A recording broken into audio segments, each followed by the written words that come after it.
So the headline is that the big Siri update we've all been waiting for is finally going to be coming in 2026, and it will be powered by Google. Now, we knew this was coming. This was a rumor for a while. We've talked about it in the past. Apple continued for the last couple of months to just spin their wheels, and Siri continued to suck.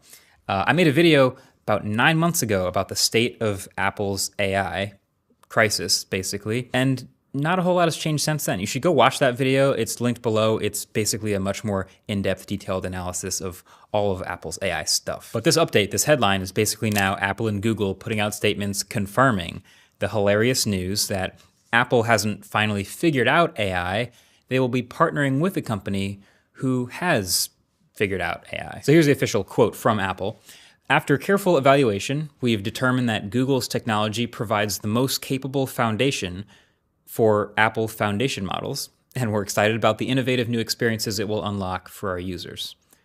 Pretty classic vanilla statement from Apple, but this is still really interesting for a couple of reasons. I have questions that don't have answers yet that we probably won't get the answers to until Apple's WWDC event in June, which is likely when they'll formally announce this new revamped Siri again. So I'm definitely looking forward to that. But also just, wow, this is a pretty big news story just because it is a $4 trillion tech company that everyone assumes is on the bleeding edge of all this stuff, and we're waiting for them to get it together and finally jump in the AI race.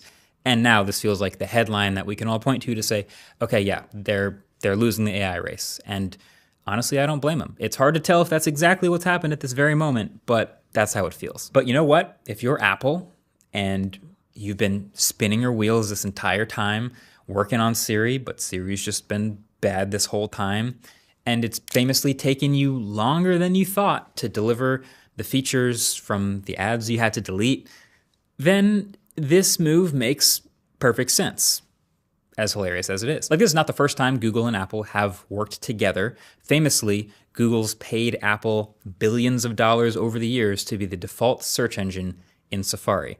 Obviously, Apple doesn't make a search engine, but their users use search engines and need one, so they made a partnership to bring them the best one available. There's some arguments, obviously, and some antitrust stuff in the background, but basically to deliver the best one available to their users. Now, in this case, it's probably Apple paying Google. I mean, we don't know the terms of the deal. There's been some rumors floating out there, but it's kind of along the same lines otherwise. Like, okay, Siri exists, but it's really bad, and they want to give their users the best experience. They've worked on it really hard. They couldn't get it up to a level to compete. So a partnership was the right answer, and it was just a judgment call to use Google's models as a foundation. Now, this is news to a lot of people because of them choosing Google for these models instead of any of the other competitors, say ChatGPT or OpenAI's models.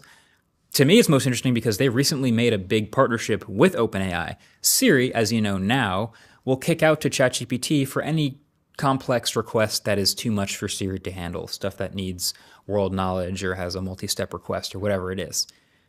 But assuming this new Google Foundation beefs up Siri and will allow it to do all this stuff on its own, it won't need to kick out to ChatGPT anymore. So what happens to that OpenAI partnership? I don't know. Anyway, now the promise is officially official. Again, they will be coming out at some point during 2026 with the big Siri update powered by Google's models. And it'll be interesting to see them. I assume this is going to happen at WWDC 2026, which is, I think now that's 2 years after they originally announced the big Siri update. But here's what's on my mind now. One, how good will this partnership make the new Siri actually? I tend to think pretty good. I think Gemini on Android phones is already really good. They've looped in now a lot of the old Google Assistant features. So Gemini as a product is really good. The models are really good. Google asserts it's the best. You know, it's kind of like this. There's always, GPT and Claude, Anthropic, all that stuff. But I'd say it's comfortably top 3. But then 2, how much will Apple be building on top of these foundation models? The foundation models give Siri better, deeper understanding of what you're asking and better smarts and all of that. But then there's all the stuff that Apple would like to do on top of that. But when they customize it and add features and capabilities of their own, there's no doubt there will be a big privacy focus. There always is with Apple. And when they added the ChatGPT integration, where it actually kicked out to ChatGPT to get stuff back, they did a lot of work to preserve user privacy in that.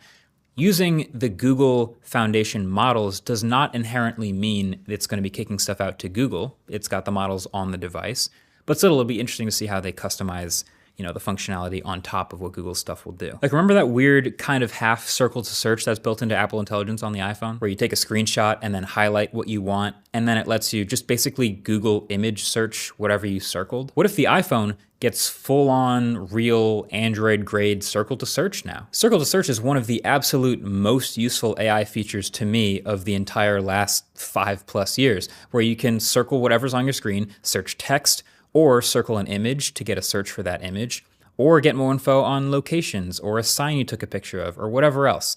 If all of that is potentially coming to the iPhone, that would be a pretty nice outcome of this deal. But then my final thought is, all these headlines are obviously hilarious with like, oh, Apple's such a rich, powerful company and they can't somehow get their AI stuff together, so they're going to partner with another company to do it. Fine. But it's also popped this thought into my head that maybe who owns the models is not as important as who controls the interface. Like, for example, I use a tool that I've talked about in the past actually on my Mac called Raycast. And it's awesome. If you haven't heard of it, it's basically like a Spotlight search replacement for Mac, because Spotlight has also been dog water for years. So it replaces Spotlight search for me, lets me find files, and also do translations and conversions and window management and all this stuff. And they recently added a feature which also lets you chat with an AI model if you need to answer a quick question for you. And inside of the Raycast settings, there's actually a drop-down slider. This is the Pro version, but there's literally a slider that lets you pick any of these AI models to chat with anytime you need to use an LLM as a tool. Could be ChatGPT, any of these models. Could be Gemini. Could be Grok if you're into that. Could be anything. At the end of the day, though, it doesn't really matter which model I'm choosing to use. I'm just picking the one that I think works best for me. But the interface that I use to interact with that is still Raycast. So Raycast gets the user because they're delivering the experiences and function that I need. Apple is going to do this deal because it keeps the user on the iPhone. And so if built-in AI tools and LLMs was really one of the reasons you were actually going to leave the iPhone, you were going to switch to Android, to a Pixel or Samsung phone or whatever it is, this move is specifically to make sure that that is no longer one of the reasons that you would switch. The fact that they can get as many of those features and experiences as possible to match with what's happening on Android phones is, hopefully to Apple, a win for them. And then they get the PR boost of, oh, Siri's good again. Hopefully. I am curious though, for y'all watching this, you people who are subscribed to a tech channel on YouTube and watching a new video about Gemini and Siri, how much do these LLMs actually matter to you when making a tech purchase for yourself, like your next phone? Is this something you actually will make a choice based on? Let me know. I'm curious about that in the comments. Thanks for watching. Catch you in the next one. Peace.